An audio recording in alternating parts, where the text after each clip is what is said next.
আজকের এই নির্বাচনী জনসভা এই ভোর রাত্রে ফজরতে আর একটু বাকি আছে।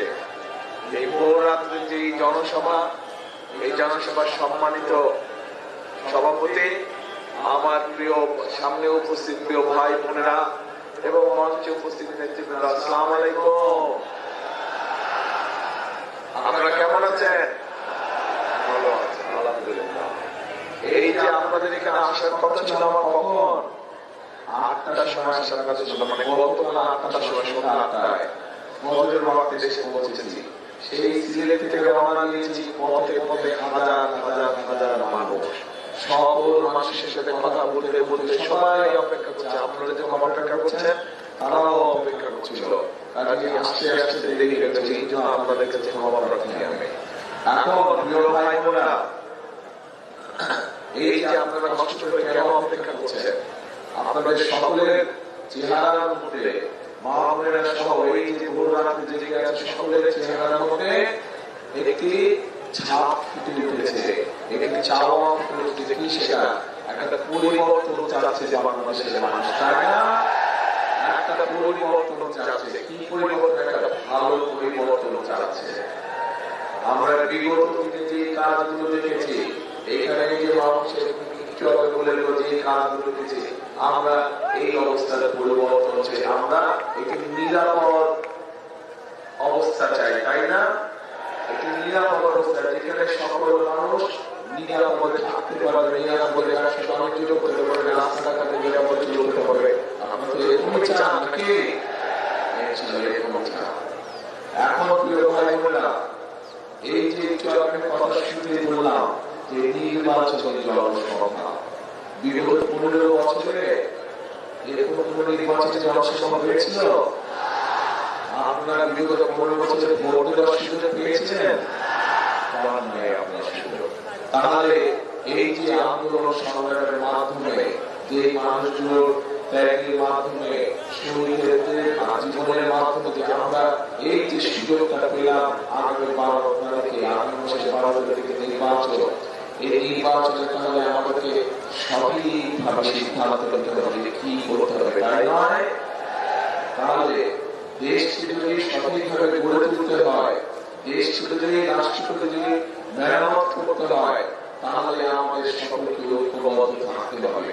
এই দেশে আমরা মুসলমান, হিন্দু, খ্রিস্টান, সকল ধর্মের মানুষ হাজার বছর ধরে একসাথে শান্তিতে বসবাস করেছি না?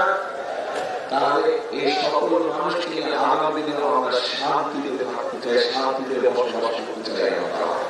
আমরা চাই এই দেশের বেকার যারা আছে, তরুণ সমাজের যারা সদস্য, যুব সমাজের যারা সদস্য, সকলের জন্য তাদের কর্মসংস্থানের ব্যবস্থা নেয়। আপনারা চান?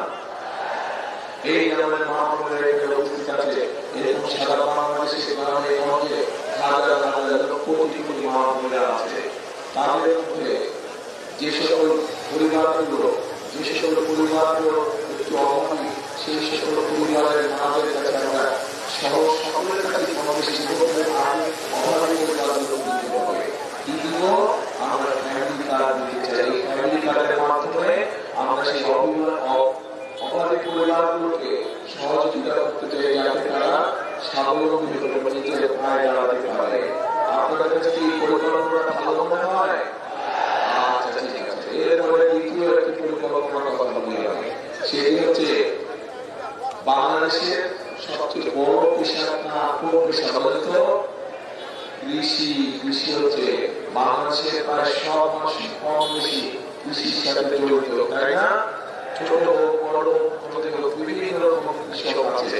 এই কৃষক ভাইদেরকে সহযোগিতা করার জন্য আমরা কৃষক কার্ড দিতে চাই, তারা সার পাবে, বীজ পাবে, কীটনাশক ওষুধ পাবে, ঋণ সুবিধা পাবে, বীমা সুবিধা পাবে। এই কথাটা, এই পরিকল্পনা কেমন? আচ্ছা, আসেন এবার। এরপরে কি বললাম? কৃষকদের কথা বললাম না, মা বোনদের কথা বললাম। বেকার যুবক, বেকার তরুণ আছে, তাদেরকে ট্রেনিং দেওয়ার মাধ্যমে এই যে বিভিন্ন গার্মেন্টস শিল্প তৈরি হয়েছে, নতুন নতুন শিল্প করতে হবে। শুধু গার্মেন্টস শিল্প দিয়ে হবে? শুধু গার্মেন্টস শিল্প দিয়ে নতুন শিল্প করতে হবে, যাতে আরো মানুষের কর্মসংস্থান হয়। এই দেশ থেকে লক্ষ লক্ষ মানুষ বছরে বিদেশ যায় না? আমরা চাই এরপরে যারা বিদেশে ট্রেনিং দিয়ে আমরা পাবো, যাতে তারা বেশি বেতনে চাকরি বাকরির ব্যবস্থা করতে পারে, অথবা অথবা নিজেদের দেশে যাতে তারা নিজেদের ব্যবসা খুলতে পারে সেজন্য ট্রেনিং দিতে চায়, বা বিভিন্ন ব্যাপারে ট্রেনিং দিতে চায়, যাতে মানুষ দক্ষ হিসেবে নিজেকে গড়ে তুলতে পারে। এই কথাটা কি পরিকল্পনা ভালো লেগেছে? আচ্ছা, তো এখন প্রিয় ভাই বোনেরা, যদি দেশের অবস্থা নিরাপদ করতে হয়, আপনার ভোটের অধিকারকে যদি প্রতিষ্ঠিত করতে হয়, আপনার কথা বলার অধিকারকে যদি প্রতিষ্ঠিত হয়, মা বোনদেরকে যদি স্বাবলম্বী করে গড়ে তুলতে হয়, কৃষক ভাইদের পাশে যদি দাঁড়াতে হয়, এই সব কাজগুলো করতে হলে তরুণ যুবকদের কর্মসংস্থানের ব্যবস্থা করতে, সেটা দেশি হোক বিদেশি হোক, এই কাজগুলো যদি করতে হয় তাহলে করা যাবে বাস্তবায়ন। কিন্তু তার আগে একটা কাজ করতে হবে।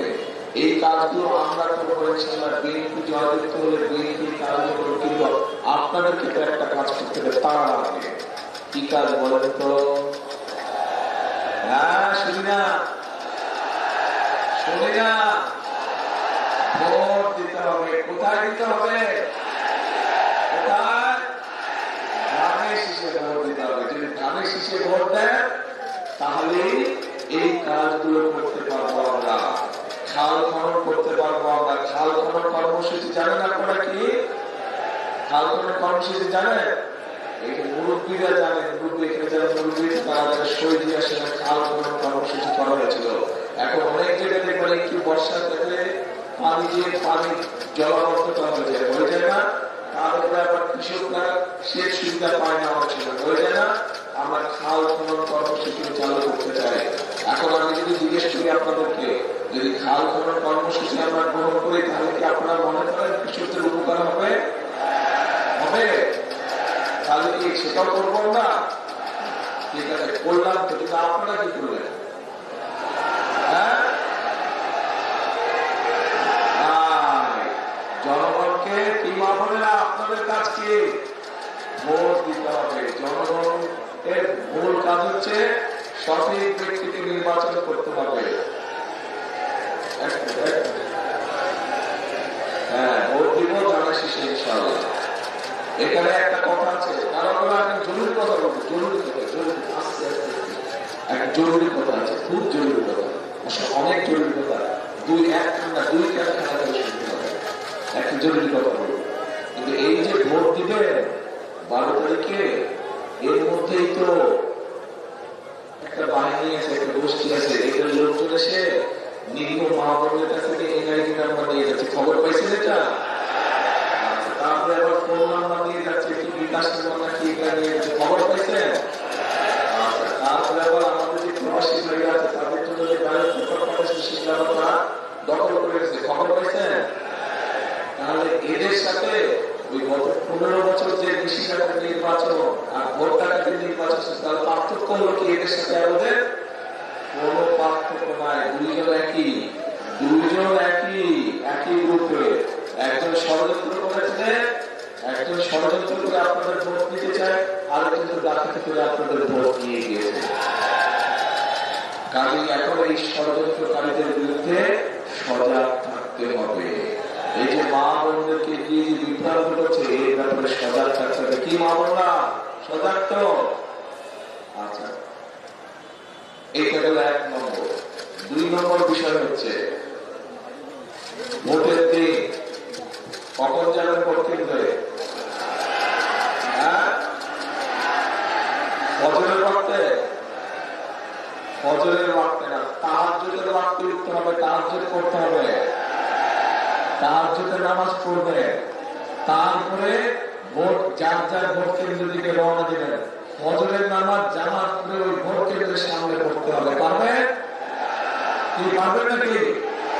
ভোট কেন্দ্রের সামনে ফজরের নামাজ জামাত করে কে কে পড়তে পারবেন? হাত তুলে দাও। ইনশাআল্লাহ সবাই। তারপরে ফজরের নামাজ পড়ে ভোট কেন্দ্রের সামনে লাইন দিয়ে শুরু করে দাঁড়ায় যাবেন। ভোট কেন্দ্র খোলা মাত্র ধানের শীষে ভোট দিতে হবে। সবচেয়ে প্রথমে ধানের শীষে ভোট দিতে হবে। ঠিক আছে? তাহলে ওই যে খাল খননের কথা বললাম, ওই যে মা বোনদেরকে সহযোগিতা করার জন্য ফ্যামিলি কার্ডের কথা বললাম, ওই যে কৃষক ভাইদেরকে সহযোগিতা করার জন্য কৃষি কার্ডের কথা বললাম, তরুণ যুবক ভাই বোনদের কর্মসংস্থানের জন্য যে বিভিন্ন ট্রেনিং এর ব্যবস্থা করলাম, খাল খননের কথা, খাল খনন কর্মসূচি কর্মসূচির কথা যে বললাম, এই কাজগুলো যদি বাস্তবায়ন করতে হয় তাহলে ধানের শীষকে জিতাতে হবে। ধানের শীষ যদি জিতে ইনশাআল্লাহ, ধানের শীষ আগামী দিনে সরকার গঠন করলে তাহলে এই জনগণের এই কাজগুলো করা সম্ভব হবে। তাহলে আবার জিজ্ঞেস করে বুঝছে কিনা, আমি বুঝে নেই আগে। এই যে পরিকল্পনা, আরো পরিকল্পনা আছে, এই অল্পটা বললাম, এই পরিকল্পনাটা করলে কি আপনারা মনে করেন মানুষের উপকার হবে? উপকার হবে? তাহলে আসেন একটা স্লোগান দিয়ে, করবো কাজ করবো দেশ, সবার আগে বাংলাদেশ। কি করবো কাজ করবো দেশ, সবার আগে বাংলাদেশ। এই শেষ কথা। ইনশাআল্লাহ 12 তারিখ দেখা হবে ধানের শীষকে জয়যুক্ত করাবে। আল্লাহ হাফেজ। বাংলাদেশ জিন্দাবাদ।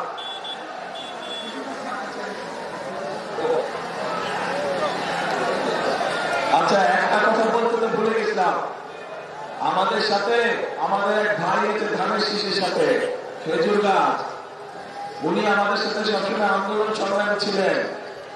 উনি আমাদের সাথে আন্দোলন সংগ্রামে ছিলেন। তাহলে এই ভাইকে দেখো আমাদের কর্তব্য। ঠিক আছে, মনে থাকবে তো? ইনশাআল্লাহ আমরা ধানের শীষের পাশাপাশি খেজুর গাছ আমরা নিয়ে আসবো। ঠিক আছে, ইনশাআল্লাহ ইনশাআল্লাহ। জি, আল্লাহ হাফেজ।